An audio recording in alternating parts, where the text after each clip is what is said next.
To the session on international comparisons of food consumption changes and strategies. And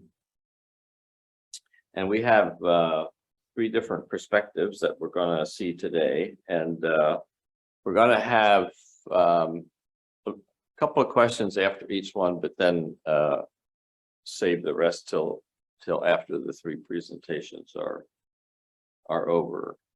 So the first paper is a cross-national comparison of food at home and food away from home. Food at home and food away from home acquisition during COVID-19. And COVID-19 is not over yet, so these are all relevant, and probably these studies will continue. So the first presentation is by Angelia Chen. You're up. Thank you.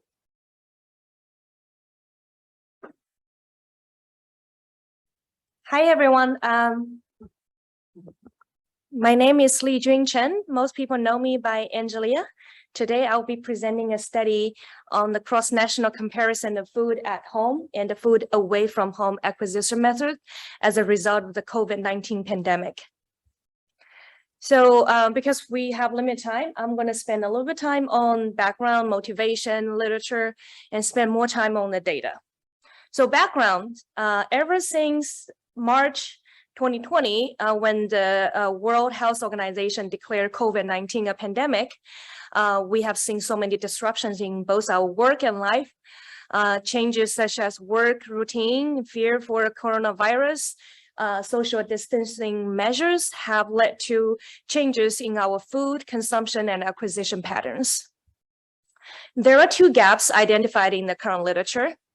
The current literature focused on changes in consumption of different food groups or categories, the status of food security, food purchase behavior such as stockpiling, food-related perceptions such as healthy eating, dietary patterns.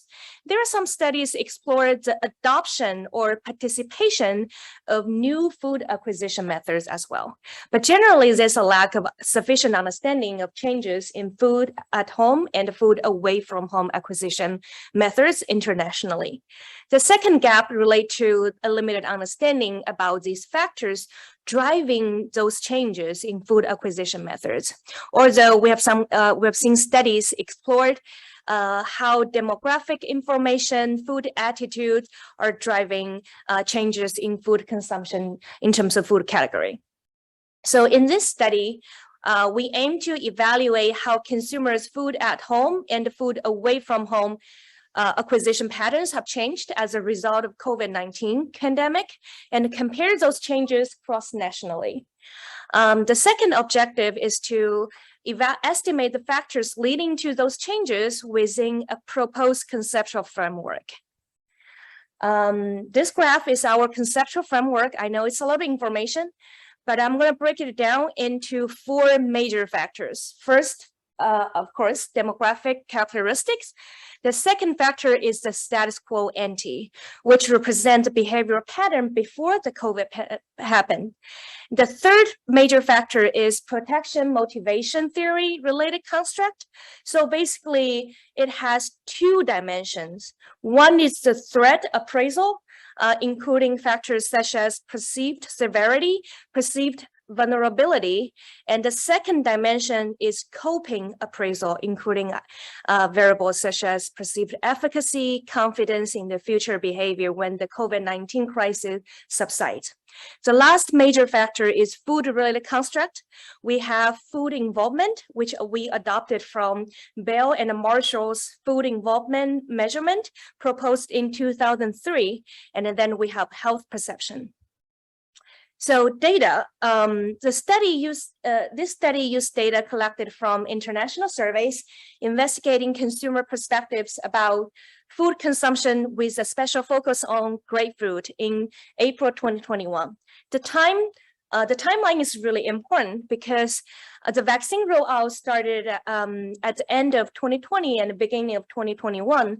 So by the time our surveys are administered, most of the consumers are still in the pandemic mode, or at least have a vivid memory of the pandemic life. We targeted 8 countries spanning 3 continents, with countries such as Japan, South Korea, and US and Canada, and European countries such as Netherlands, UK. The survey was originally developed in English and translated into other language such as Dutch and French by professional translators. We also work closely with bilingual researchers to ensure the accuracy of translation. The surveys are distributed through a panel company, Taluna. The participants are randomly drawn from Taluna's representative panel from each country. They are female food shoppers above 20 years of age from household with an income level above 30th percentile level in their own country. To ensure data quality, we also included a couple of screeners to kick out consumers who don't read the survey carefully. So the analysis started with descriptive statistics and followed by pairwise comparison between 8 countries regarding the focal variables such as online food shopping frequency, restaurant dining, meal delivery takeout ordering, as well as variables within the framework of protection motivation theory. So the last stage is a seemingly unrelated trivariate probing model with robust standard errors. This model allows for COVID-related changes in food acquisition to be mutually dependent, also allowed for computing joint probabilities of success, which is COVID-related changes. Without further information, let's dive into the data. So the first focal variable is online food shopping frequency. We have 2 graphs as comparison, before COVID and during COVID. So obviously the major change here is the blue bars at the bottom graph are much shorter than the blue bars on the top. That means the share of consumers who don't shop online for food decreased during the pandemic.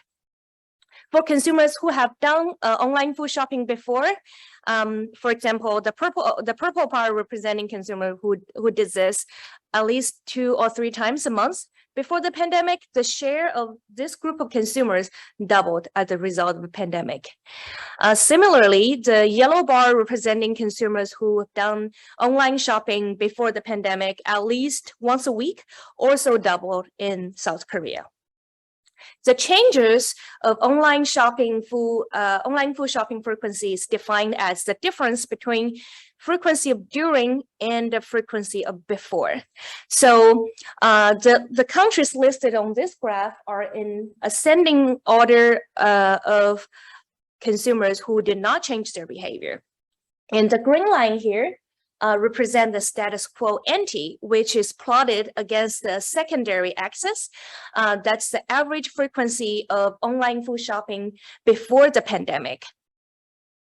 We are seeing cross-national differences even within the same continent. On the far left side, we have South Korea, with 56% of consumers increase their online food shopping for behavior, whereas in Japan, only 19% of the consumer did so.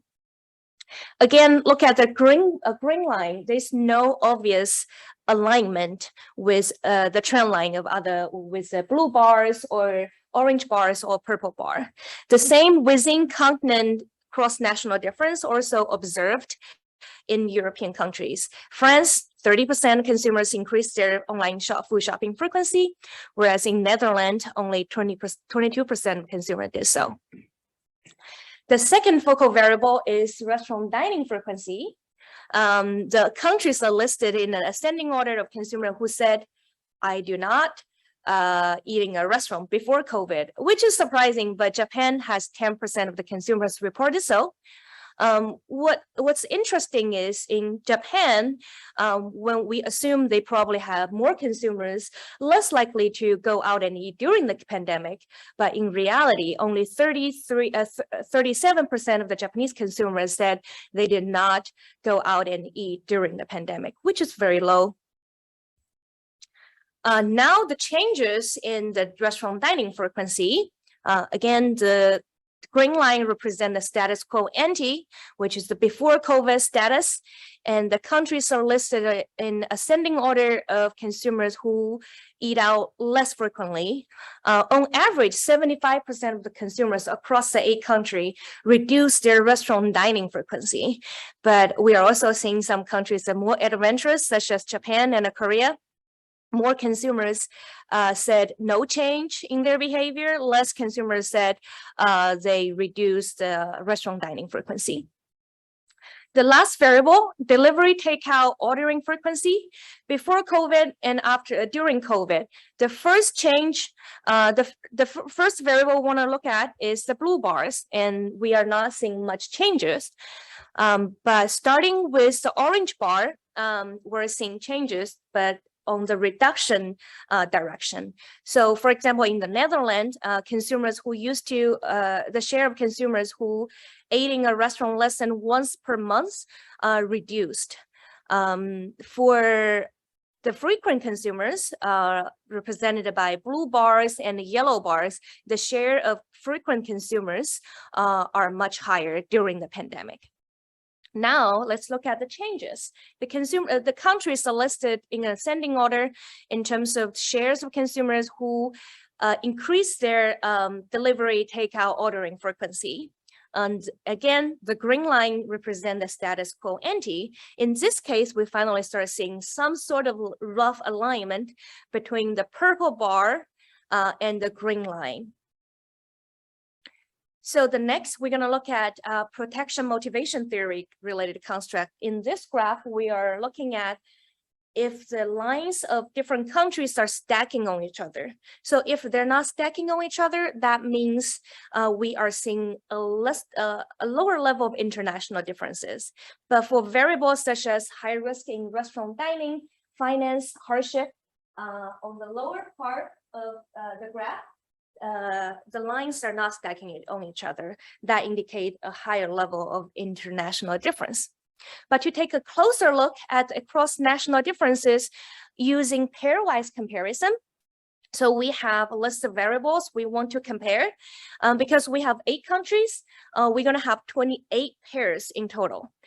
This is a graph of count a number of significant means at the 5% significance level. So the greater the count number is, the closer the count number is to 28, the higher level of international difference. So status quo ante, before the COVID, are located on the top half of the graph. That indicates a high level of international differences. But in terms of COVID-related changes, we have changes in restaurant dining, online grocery shopping, and delivery takeout ordering. They are located at the bottom half of the graph. That indicates a lower count of significant different pairs. That also indicate a lower level of international difference. It's also worth noting that for protection motivation theory related construct, remember, we have 2 dimensions. One is threat appraisal. The other one is coping appraisal.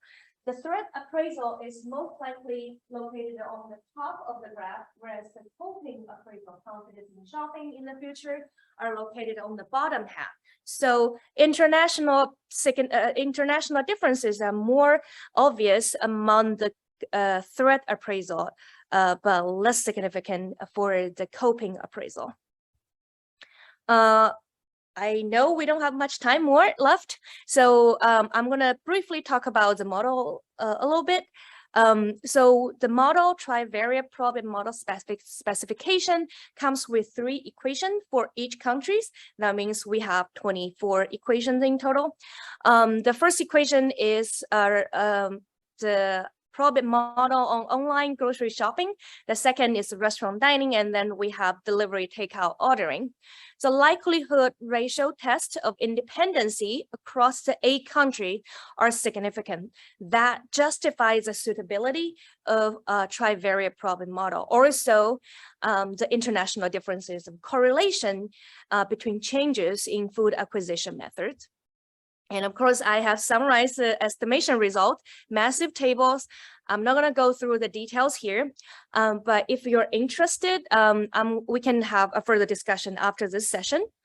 Now I'm going to jump into the conclusion. The takeaway, this study contributes to the current literature in 3 ways. We compared COVID-related changes in food acquisition methods across nationally. We proposed a theoretical framework of factors that drive the changes. And we also evaluated and compared the effects of these factors empirically and cross-nationally. The cross-national differences in food acquisition methods are twofold. The differences exist not only in the consumption patterns and behavioral changes as a result of COVID, but also in varying factors driving those changes in terms of significance and the magnitude.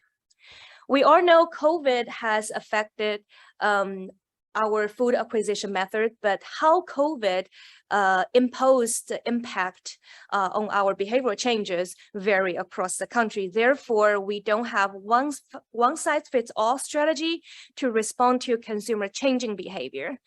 The food industry and policymakers might want to focus on the so-called demand drivers. In this case, are previous usage, status quo ante, and risk perception, threat appraisal, in order to improve the preparedness in the face of the global health crisis.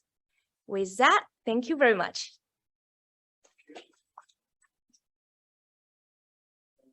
Questions?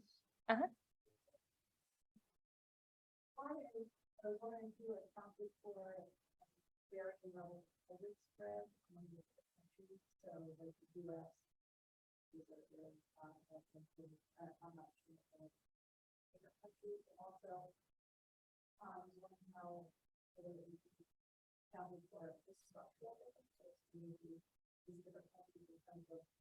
how well comfortably you are able to adapt delivery about.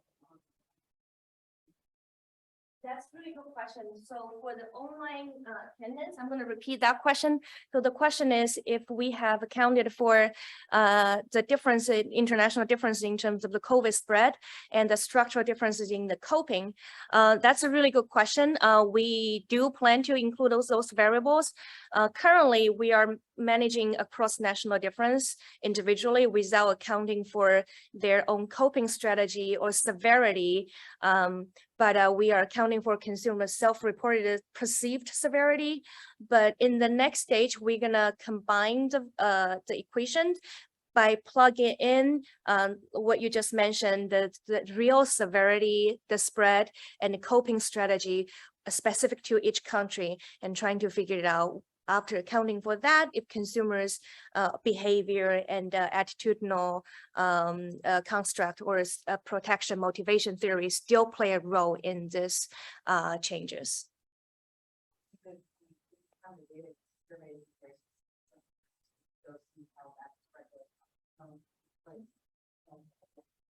Yep.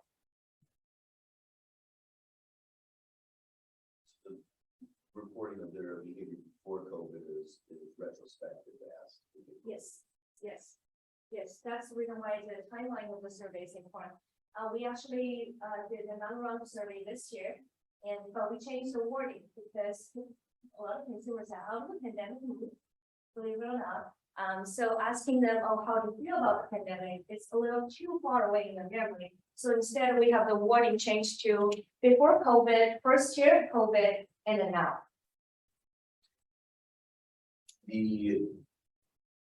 Especially in Japan, that so many people reported before COVID never dining out.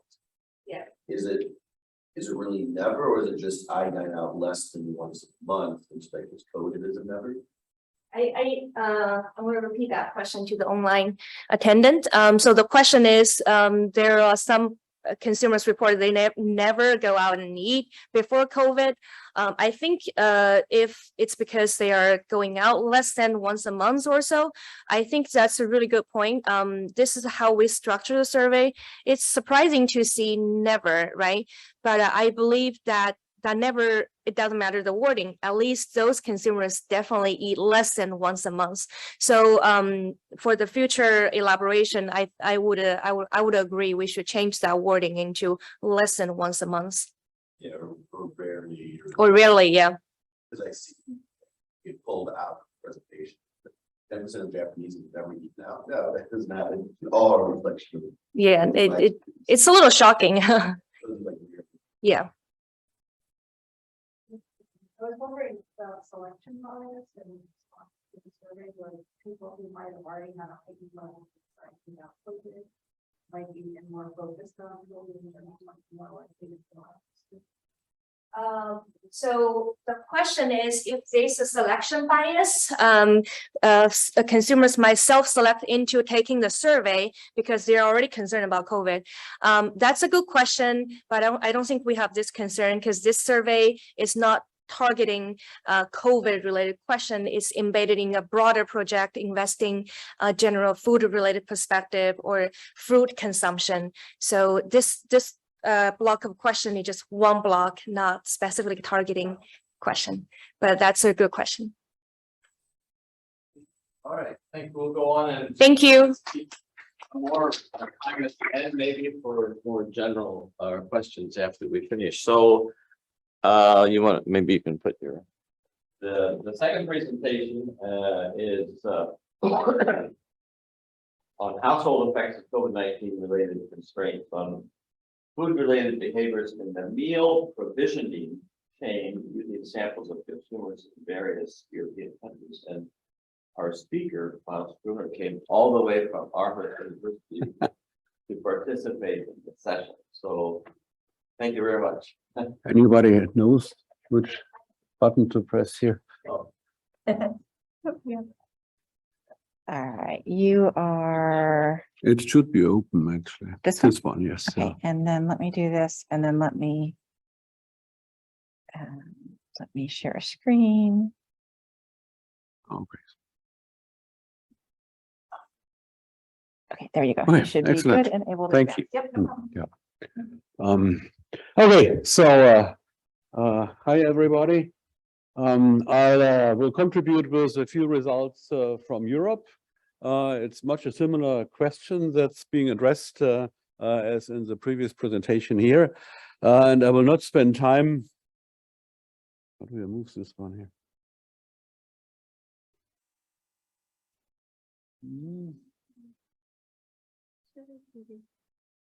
Once we're on here, you should be able to go with this now. Yeah.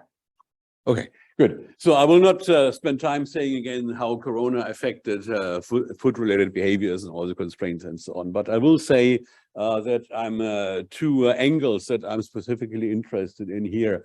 One has to do with what we call the green transition in the food sector, the desire that people should be more, should take more care of health and sustainability issues in their food choices, maybe be more deliberate and so on.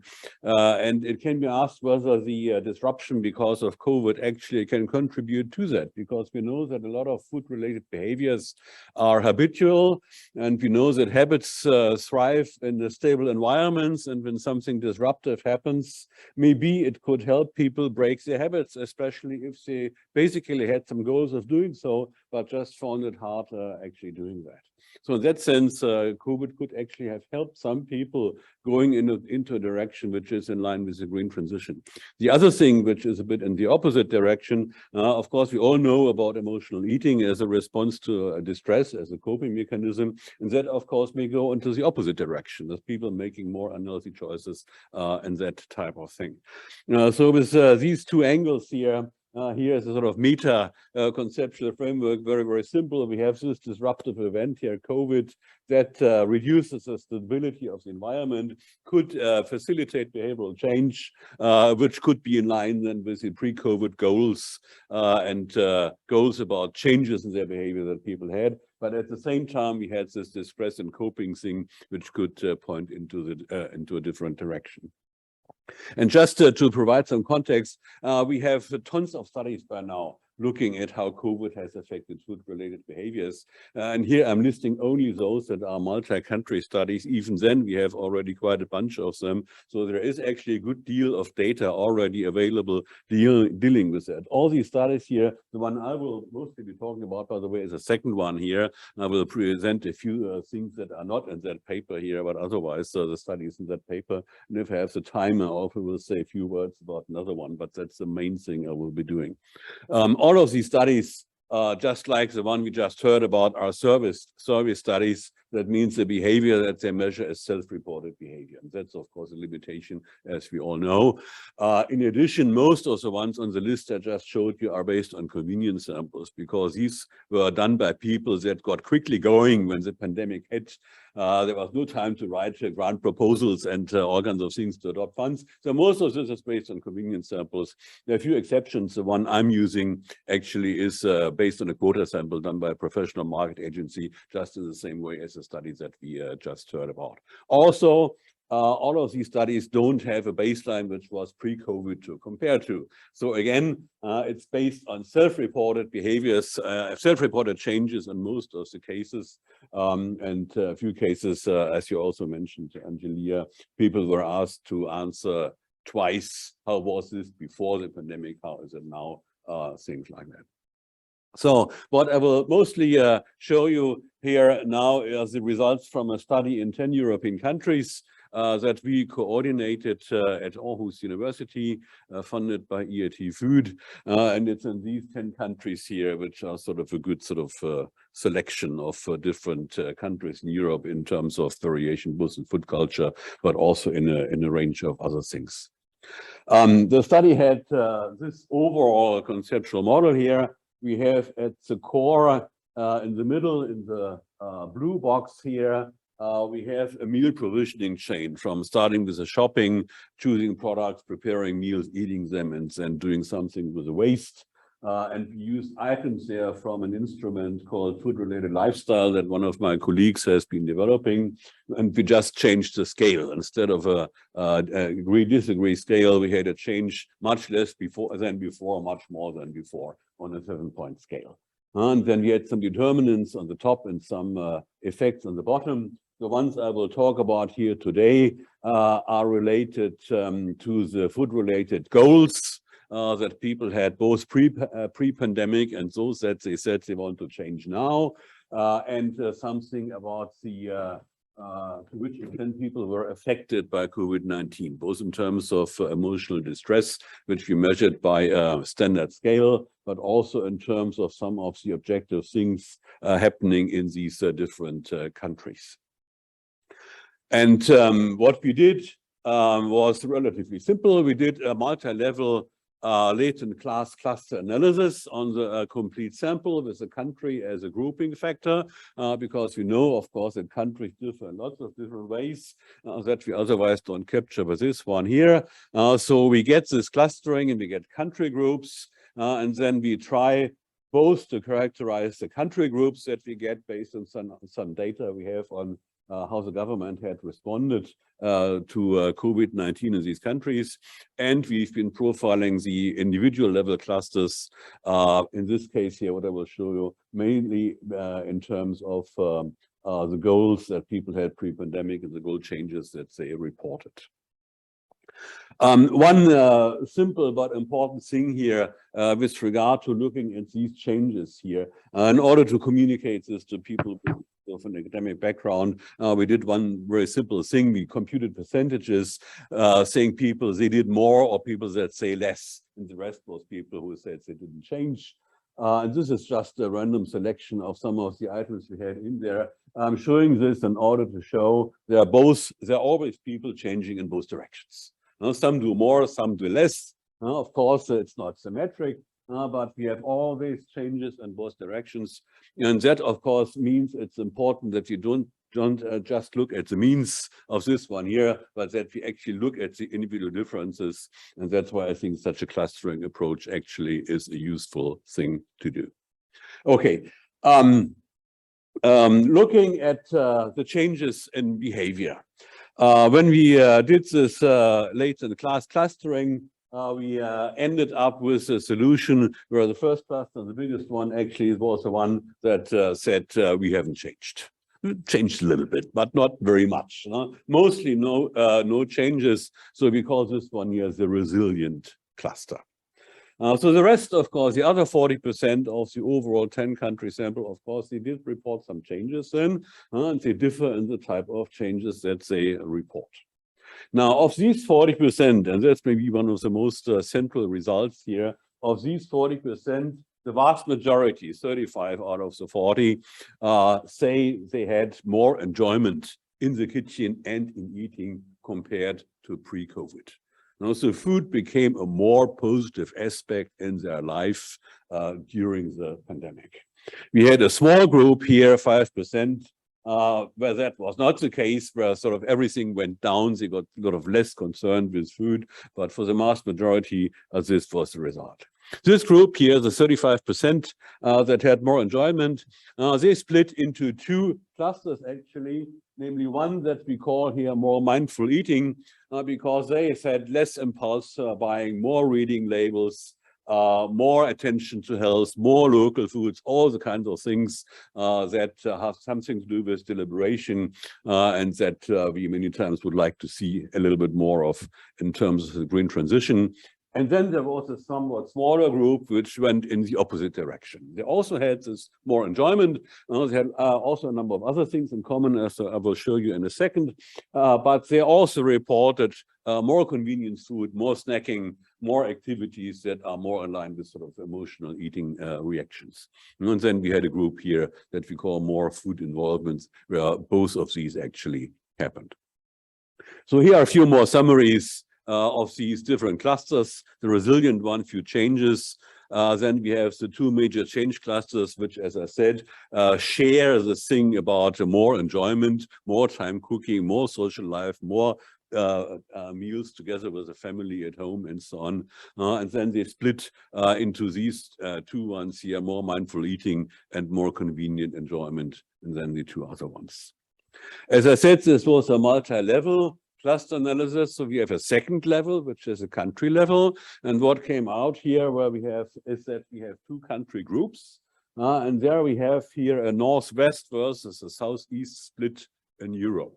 And the difference between these two actually is quite dramatic. In the northwest, Finland, France, Germany, Sweden, and the UK, 70% of the people are in the resilient cluster, whereas in the other group, it's only half.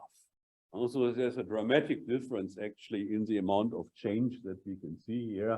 We can see also that the rank order of the size of the remaining clusters is the same, but the difference between the mindful and the more convenient enjoyment ones is not so pronounced in the lower one, where we have the change than in the other one.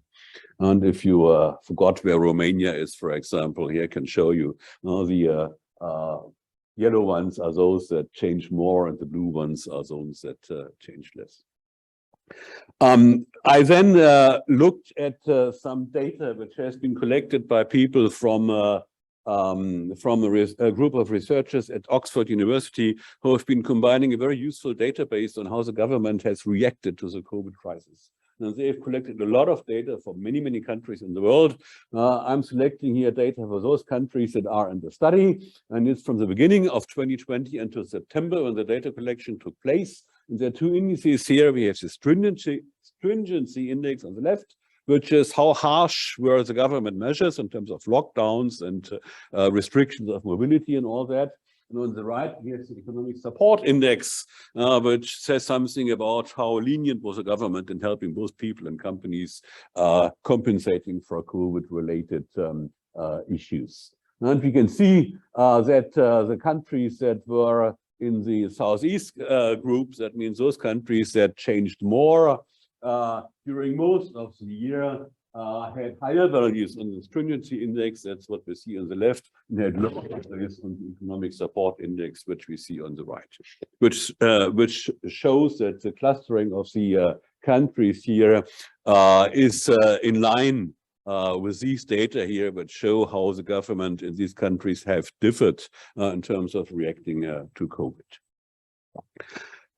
These are for the three major clusters: resilient, more mindful eating, and more convenient enjoyment, the mean levels of the distress scale. And we show, not surprising, those that did not change had the lowest average in terms of distress. And those that did more sort of the emotional eating thing had the highest levels of distress, and the more mindful eating ones are in between. We may also notice this is also a 7-point scale. None of these means is extremely high. And I'm saying this because of your question from earlier, is a self-selection process. We had relatively few people with very high levels of distress, and that could be interesting to note. As I said, we have data on the goals. These here are pre-pandemic goals with regard to enjoyment of in eating, healthy diet, managing the weight, having foods that's quick and easy to prepare, and having time to cook. Here we were asking about the importance of these goals in their life pre-pandemic. And we can see basically everybody wants to enjoy eating, not a big difference here. Those that want a healthy diet are more of them in the more mindful eating cluster. The same goes for managing weight. And those that want to have foods that's quick and easy to prepare, you have more of them in the convenient enjoyment cluster, but the differences are not dramatic. No, they are in line with the interpretation of these clusters, showing that if they changed, it was in line with their pre-pandemic goals, but the differences are not dramatic. These are where the people said they would pursue these goals more or less, find them more or less important because of the pandemic or during the pandemic. And the interesting thing is that everything becomes more important, which sort of shows that there has been a rise in food involvement, most likely because of COVID. Having said that, of course, in the resilient cluster, the intentions or the statements that goals have become more important are less. They are more pronounced than the two other clusters, and they will not go into the details. But also here we can see that all of these goals for both clusters play a role, but the difference, of course, again, are in line with the interpretation of the clusters. This one here, having a healthy diet, is more, there are more people saying it has become more important in the more mindful eating cluster than in the cluster which is more convenient enjoyment. So summing this up here, first of all, as I said, 60%, the resilient cluster report that there were a few changes. The rest do report changes. The likelihood to change is related to being affected by the pandemic. That we can see both in the objective data and in the level of felt distress because of COVID. Most of the changes mean more enjoyment, more time in the kitchen, more family meals. And then we have some differences with regard to whether it goes into the direction of more deliberation or more emotional eating. And these differences are in line both with pre-pandemic goals, but they also show that because of the pandemic, these pre-existing goals have become still more important for those groups of respondents that report changes being made. I think I skipped this one here, and because I'm running out of time, and jump to the overall conclusions right away. I had a second study that I wanted to show you in just a few words, but we can come back to them and also show it later if somebody's interested. But the second study basically shows the same thing. We have changes in both directions. You have more changes towards more enjoyment and more deliberation, and fewer changes in the opposite direction, but they also appear, and they are also in the second study related to the amount of distress as measured by this distress scale here because of COVID. So it basically points into the same direction, even though we're using a different methodology. I should also say these data here are, as I said, from September 2020. It's almost 2 years ago. Now COVID is maybe mostly behind us, as also the small audience here maybe is a witness of. But we have some other issues. No, we have supply chain issues. We have increasing prices, partly related to the Ukraine crisis. So what we will be doing is we replicate the study here in September, with the same countries and the same setup, with an additional part on how people react to price increases. And we'll see what of these changes remains and what has been superseded by the new developments. Thank you for your attention.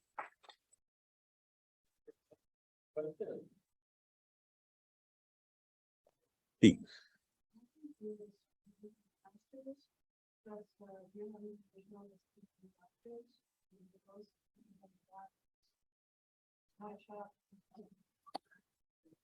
Yeah, of course, we have checked that, and I have in the longer presentation on this also have some data on this.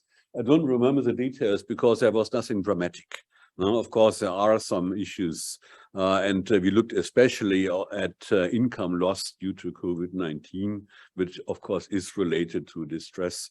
And I think there was a small gender effect that we had more females in the changes towards more mindful behavior, which is of course in line with what we otherwise know about food choice. There were a few things, but there was nothing dramatic as far as I recall. Question, and I may have missed something, but when you do your new study, will you find out whether people go back? I mean, do they revert? Well, Are these consistent changes yeah. or not? Yeah, and that's what we hope to find out, right? I mean, what we will do is we will ask people still about changes now compared to pre-COVID. That's the same question exactly as we asked in this study here. In addition, for a few selected issues, we will also do what I think you also said, asking people to talk about different times, pre-COVID, during COVID, now. But since it's tedious and people get tired, we only do that for a few things. Yeah. Go ahead. So I think you mentioned trust in different supply chain actors also play a role. Could you talk a little more about that? Yeah, I mean, we measured trust, and we measured whether trust had changed to major actors. If I recall that correctly, the main result was that trust in retailers had gone up, which is trust in retailers was relatively high in the first place, higher than trust in manufacturers. We've been doing a lot of studies on trust, and they normally show that people in Europe trust most in farmers, and second most in retailers, and third in manufacturers, and trust in authorities differs between countries a lot. And as far as I recall, people reported that their trust in retailers had gone up because of this one here. We have other data showing that in 2020, trust in general has been increasing. Not a lot, but systematically across. We have another study which is in 18 countries, so it's a pretty big sample where we measured trust, and has been doing that for a couple of years, and had been stable. From 18 to 19, where we did that for the first time, and in 20 it went up. Not dramatically, but it went up. And we believe it's COVID related. We also had a simple COVID question in there whether people were concerned, and those that were concerned had a bigger increase in trust. Yeah. Yeah. Yeah. Yeah. Yeah. Exactly. Thank you very much. Thank you. To do the same thing over here and see how different it is. Okay, great. We're moving along nicely, and we have the third paper, and it broadens the scope of studying COVID-19 in the context of other hardships faced by households and individuals as they attempt to cope with the ongoing shocks and reverberating the impacts of the pandemic. And you can present your other authors. I think you have. Your paper. Thank you.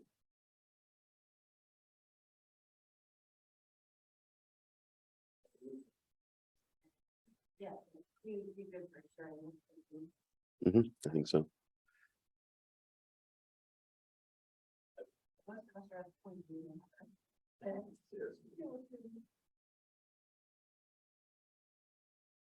All right. Thanks for having me. So this is work with my wife, Anna Josephson, who is 8 months pregnant and is at home. And our grad student, Anne Ferbersch, this is from her master's thesis. And so it's looking, what we're doing is we're looking at using World Bank data from 4 sub-Saharan African countries and looking at how livelihood diversification, how many sources of income you have, the variety of what places you draw money from affects people's food insecurity or food security. So it's part of a larger project that we have with, and have published several papers on about COVID's impact in sub-Saharan Africa. So, sorry, I'm going to move the. So why is it everyone? No one else had that up. Yeah. All right. I thought it was just on my screen. I just saw that it was actually everyone's. Okay. Yeah, maybe it's the PDF aspect to it. So yeah, so here we're looking at trying to answer 3 different questions or 3 related questions. And we have data from these households both before the COVID pandemic and then also after. And so we can look at changes within the household before and after the pandemic. And what we're interested in trying to understand is first, has household income composition changed? Have people been laid off from jobs and gone back to work on the farm? Have people gone and picked up, there's not that much gig economy in Africa, but have people now started to do other things in the US? A lot of people started doing DoorDash and things like that to supplement income when they've been laid off from a restaurant.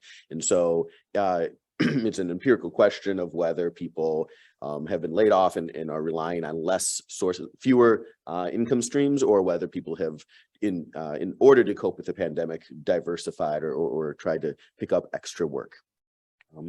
Based on how their income composition or their livelihood diversification is changing, then we want to see, well, is that correlated with household welfare outcomes? And so in the thesis, we look at a number of different welfare outcomes. What I'll present today is just focused on food insecurity, since that's the focus of the session. And then if household income composition has changed, and if that is correlated with welfare outcomes, is there heterogeneity in that correlation? Do some subpopulations or subgroups react differently? Is the correlation different for male-headed households versus female-headed households? And the other one we primarily look at is, are rural households different than urban households? As I said, this is World Bank data from 4 countries, one Nigeria in West Africa, 2 in East, and 1 in Southern Africa. The World Bank collects panel data called the LSMS-ISA, the Living Standards Measurement Survey. I forget what the I is, but surveys on agriculture. And so they're focused on, as opposed to the other LSMS data, which is collected by the bank across the world, the ones in sub-Saharan Africa are very much focused on the agriculture component. And so the bank was out in the field in late 2019 and early 2020. Collecting face-to-face in-person surveys, and they had, in these 4 countries, they had wrapped up just before the pandemic happened. And so we have information about the households' status, households' income, households' food insecurity, education, things like that, from just 6 to 9 months before the pandemic began. And it's very detailed, these are like, 2, 3, 4 hour surveys of asking all this sort of information. So it's a very rich data set in the pre-pandemic period. Once the pandemic happened, the bank very quickly decided to start collecting phone survey data from these households. And the goal was to collect them monthly because of issues like violence in Ethiopia, a number of other, obviously, potentially COVID related things. It's not always month to month. Sometimes there's a gap of a month because they couldn't get out in time. they're all phone surveys. They're all with these same households. They have an extremely high response rate. And so you might be worried that attrition occurs from pre-COVID to the, I call it post-COVID, but it's during COVID, or post-lockdown is what I should say. Response rates are 90%, 95%. And so we don't have a lot of attrition issues going from the pre-COVID people or pre-COVID sample to the post-lockdown sample. The data is less rich, obviously, than the in-person data because it's phone surveys. They have 15 to 20 minutes with these people on the phone. And so most of the responses are just yes, no. So where previously they'd ask, how much money did you get from this sector? Now they just ask, are you getting income from this sector? Okay. So we measure livelihood diversification in a couple of different ways. One is just as a simple fraction. We count up the number of sources of income and just divide it by the total number of income generating opportunities available in the area. So the N, the denominator, is keyed to the district or region that the household is in, right? So if you're living by a lake in Malawi, a source of income may be fishing. If you live in northern Nigeria, fishing is not in the denominator. And so the denominator varies by region of to try and control for the number of opportunities actually available to the household. And so with this simple fraction, it's not it's just it's not very continuous because it's just an indicator for if the household has income from that source, but it allows us to measure changes across time, right? It allows us to compress all the information from the pre-COVID stuff and continue to include post-lockdown information. Another thing we do is create a Herfindahl-Hirschman index. This we can only do for that pre-COVID data because this is the only place that we have how much income was generated from each source. And so this is a much more continuous variable. But we can only use it from that pre-COVID data and see how that correlates with post-lockdown stuff. All right. As I said, there's two main outcomes that we're looking at. I'm only going to talk about the food insecurity outcome. But we also look at child educational engagement. For food insecurity, we measure it using FAO's Food Insecurity Experience Scale. It's very similar to USDA's food insecurity measure. It's 8 questions asking what their experience of food insecurity has been like over the last 30 days. We use it to create a continuous index of food insecurity experience, but then we also just bin households into whether they are mild, moderate, or severe, depending on the number of questions they respond to positively. We also estimate our models in 2 different ways.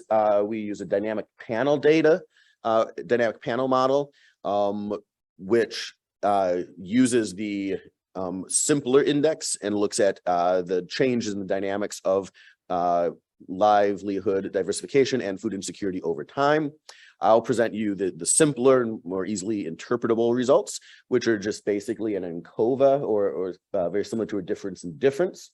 And so we regress current food insecurity on baseline diversification and their livelihoods, baseline food insecurity for that household, and then we include time dummies to control for global changes in the pandemic. We include a region time trend to control for the dynamics at their local level.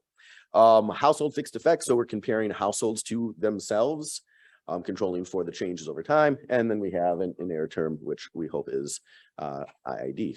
Well, no, it's not ID because we cluster, but hopefully we've soaked up all the other potential sources of endogeneity, and we don't lean heavily on these as this being causal. We tend to prefer to talk about it as correlations, but we're pretty confident we've soaked everything up that could be concerning for you about endogeneity. All right, so we had pre-specified this. We developed a pre-analysis plan and we filed it before data collection was finished. And so all this is, we've bound our hands to the specific method. And so I'm not showing you, I haven't p-hacked my way to these things. And even if I had, I would be terrible at p-hacking because I will tell you nothing has changed, nothing matters. It's all null results. So if we look at how household income composition has changed, a little bit more noise than anything else. There's not a lot of trends. We have a little dip in some things like savings and investment, wage work, and remittances in countries like Malawi, Ethiopia, and Uganda at the very beginning, but they're pretty unchanged across time. Ethiopia, there's a drop in farm during some of the unrest in Tigray. Not sure what the drop in Malawi is at that time. Maybe it's just not the growing season. But there's very little change. We thought we'd get a lot of churn in these numbers over time, but people did not respond in the way that we expected them to. When we break it down by male and female headed households, and we look at how diversified their income sources are, again, not a lot of difference between male and female headed households. We expected female headed households would probably be more specialized, because being female headed tends to mean that you're missing a male household member. And so you just have, with fewer household members, or fewer income earners, you'd be more specialized, but we really don't see that here either. And this is just the pre-COVID stuff. So not a lot, no, actually, so it's both. Not a lot of differences across male and female headed households. These are plots of the coefficient of interest. So what's the correlation between how diverse a household's income sources are with their level of food insecurity? So if more diverse households had less food insecurity, you would see negative coefficients. If more diverse households had more food insecurity, you would see a positive correlation. But if you'll notice, all these confidence intervals cross the 0 line. So there's nothing really significant. We have, one here, but that's 1 out of 16. So, just by the law of large numbers, we'd get some, 1 or 2 positive coefficients just by random chance. Right. So we don't see a lot of changes in food in livelihood diversification between pre and post pandemic, or pre and post lockdown. We also don't see a strong correlation between changes in livelihood diversification and food insecurity. More diverse households with more diverse sources of income aren't any more food or less food insecure.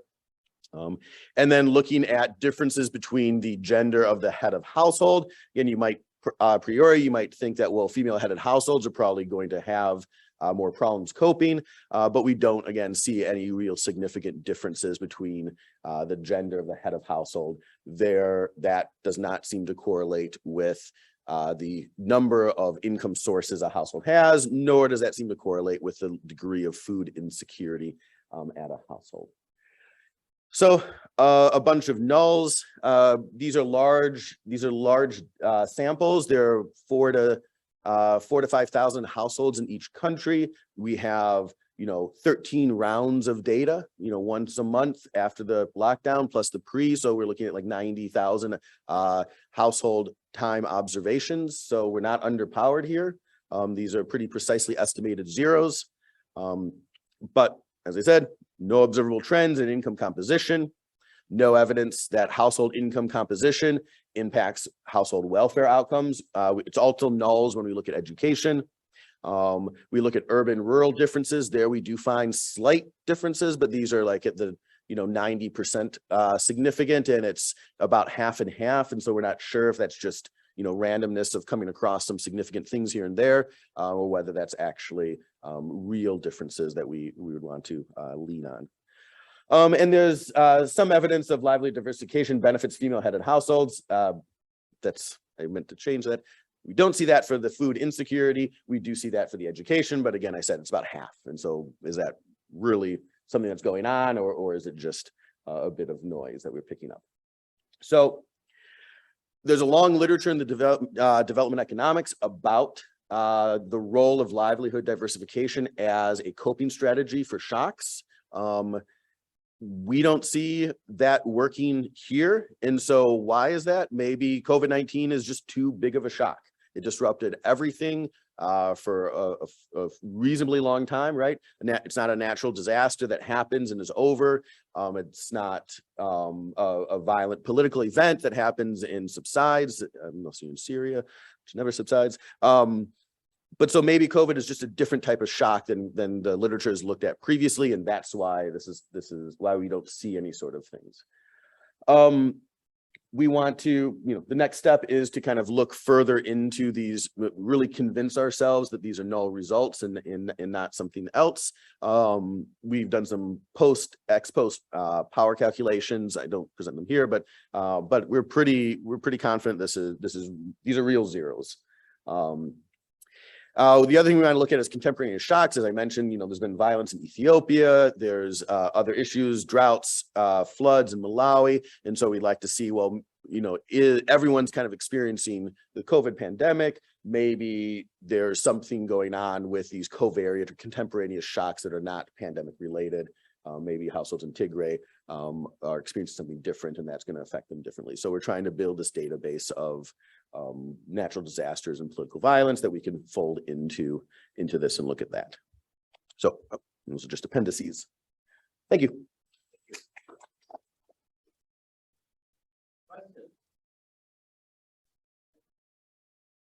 Mm-hmm. Yeah, go ahead.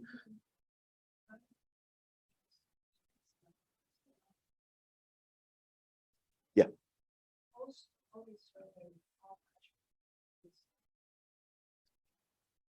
Like 90, it varies from country to country, but between 91 and 95%.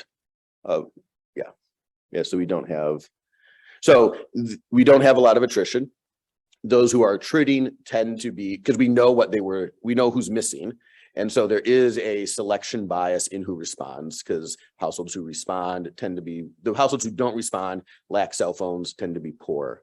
But since we have the pre-COVID data is naturally representative, and we have sampling weights to make it to correct for any sort of misalignment at the national level. So we can recalculate those sampling weights for the post-COVID and adjust for whatever sample selection bias that we have.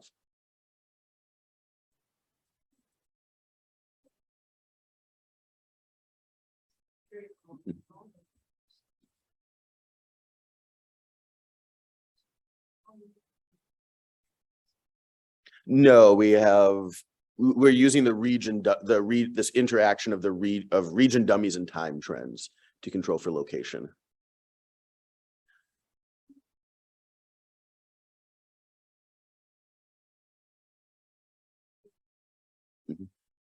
So the region time trend should pick that up, right? Because it's not just dummies for each time period in each region. It's a time trend that varies by region. And so as as situation changes on the ground, that time trend should be eating that up. Yeah.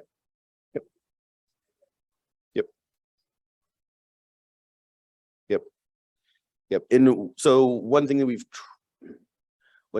initially, we in our pre-analysis plan, we said we would do this, and then we didn't do this because we couldn't, was we wanted to actually get COVID infection intensity numbers at a subnational level. And Nigeria publishes really good data on this, but Ethiopia does not, nor does Uganda.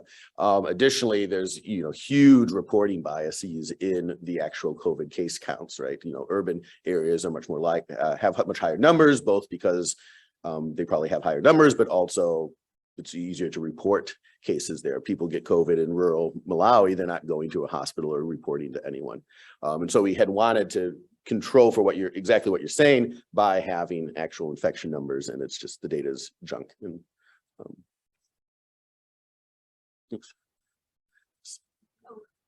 my question is, you look at male-headed versus the female-headed. Have you got the chance to look at like double-headed? No. Yeah. No, that's interesting. No. Like, this double-headed is like significant reasonable variable Mhm. in the US. I'm not sure like it's the conflict of the very during investigation. So Anna's dissertation actually looked at differences between double-headed female and male in Malawi. And so in some cultures that is common. In Nigeria, northern Nigeria, probably not. But yeah, that's a good point, and something that Anna has done in other work, and it's we'll do that here too. It's a good suggestion. Thank you.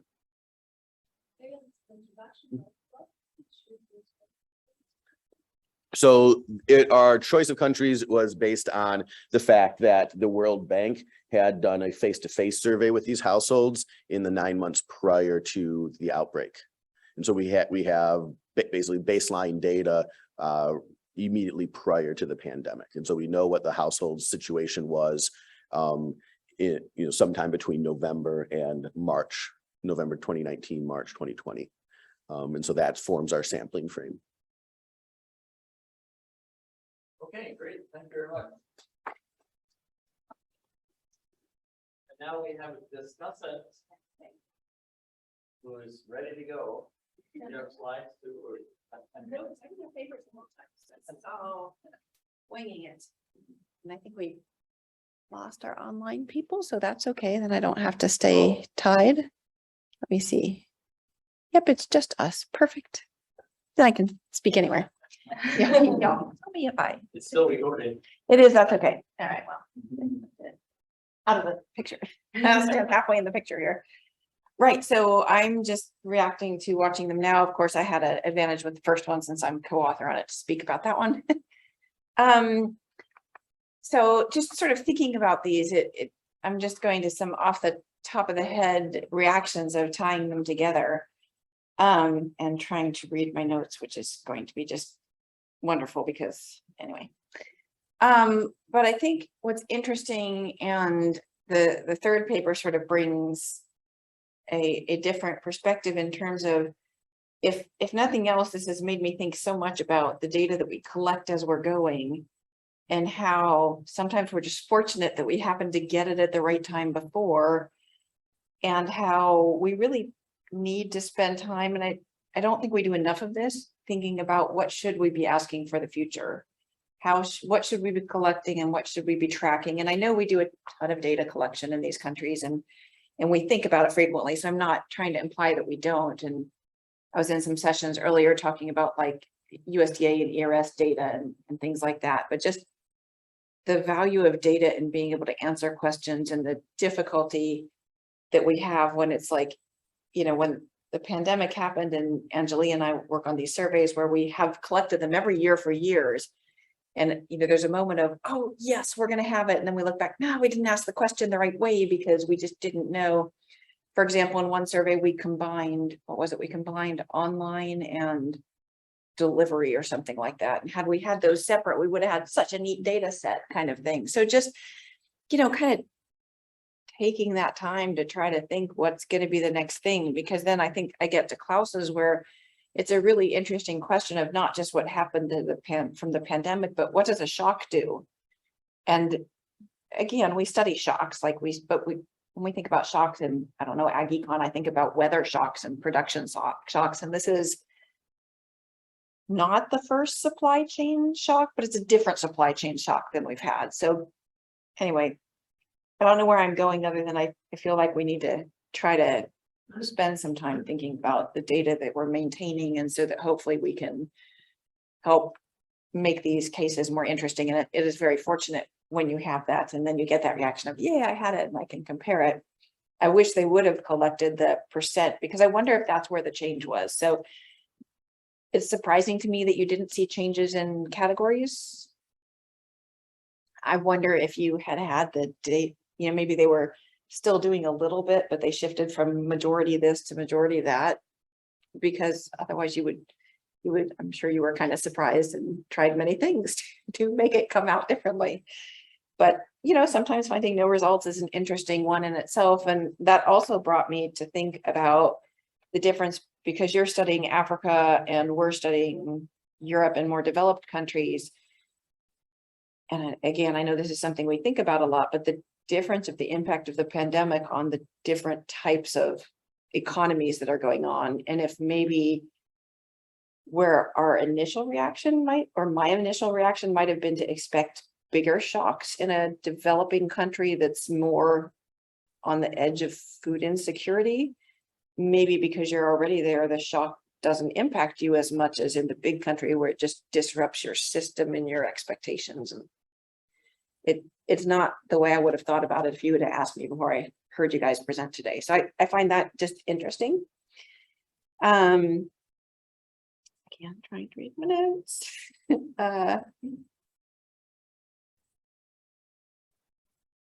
Another thing I found particularly interesting in Klaus's was the point of don't look at the means. You know, there's so many times we report means of things, and you know, it's one of the values of like cluster analysis and things like that, but to recognize that the pandemic pushed people opposite directions sometimes, and means completely disguise some of the interesting information that we can find. So that was just one of those things that I find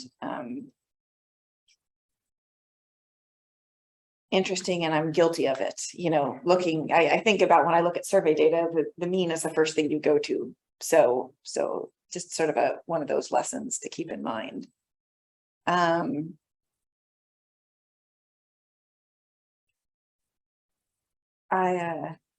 she's gone now, but wait, maybe no, it was you who brought up the issue with Japan and the never eating at restaurants. I need to go back and look at our survey now and see exactly how we phrased that, because I'm curious.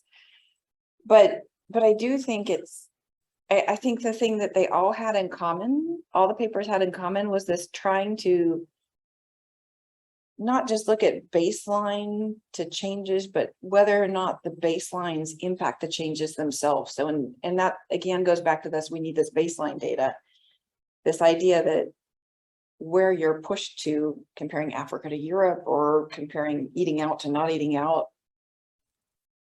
we would think a lot of times it's influenced by where you start from. Now, in the case of the grapefruit data, because that's the survey it came from, sometimes it didn't seem like there was correlation between pre and post. So that's also interesting. But anyway, I'm not going to talk long because we're a small group and we can just kind of chat together. But those were the kinds of things that the three of them, when I listened to them together, stick out to me. Like the importance of where we start, the importance of knowing where we start in data is just, it can't be underestimated. So I think I'll probably stop my ramblings so I have many more pages of things if you want me to, you know, but I'd rather just sort of chat. Yeah, let's do that. Let's Yeah. chat among ourselves. And if you want to jump in here. Yeah. Yeah. So I was curious about the FIS have done it. FAO collects that regularly, so you were able to just use what they had already collected. No, so the bank uses that measure for its own survey stuff. Oh, I see. So FAO developed it, and FAO uses it to FAO regularly collects it from countries to determine when it's right. And so the bank has adopted FAO's way to